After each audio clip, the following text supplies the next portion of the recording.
તમારું ક્યાંક પાણી તેલ પીકનું મોક થાય ક્યાંક કોઈ પાડવા નથી.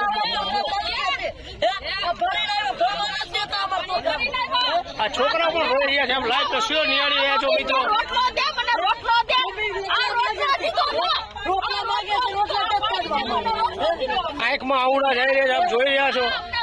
રોટલા છોકરા માગે રોટલા દેવા આપ લાઈફ તો શિયો મિત્રો નિહાળી રહ્યા.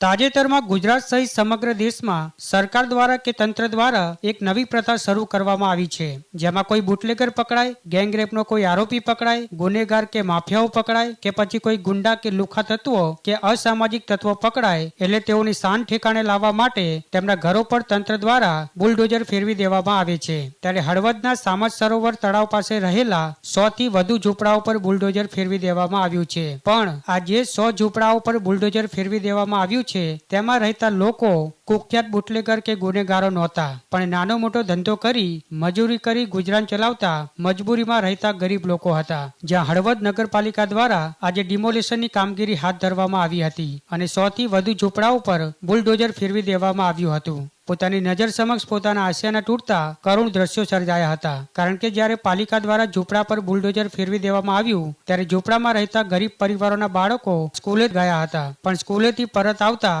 પોતાના ઝૂંપડા તૂટેલા જોતા બાળકો પણ રડી પડ્યા હતા. તો બીજી તરફ ઘર વખરીને પણ ભારે નુકસાન થયું હતું. ત્યારે હાલ હળવદમાં અનેક જગ્યાએ ગેરકાયદેસર દબાણોના રાફડા ફાટ્યા છે, છતાં સામજ સરોવર વિસ્તારમાં આવેલા ઝૂંપડા પર જ કેમ બુલડોઝર ફેરવી દેવામાં આવ્યું તેવી નિરાધાર થયેલા લોકોમાં ચર્ચા જાગી છે.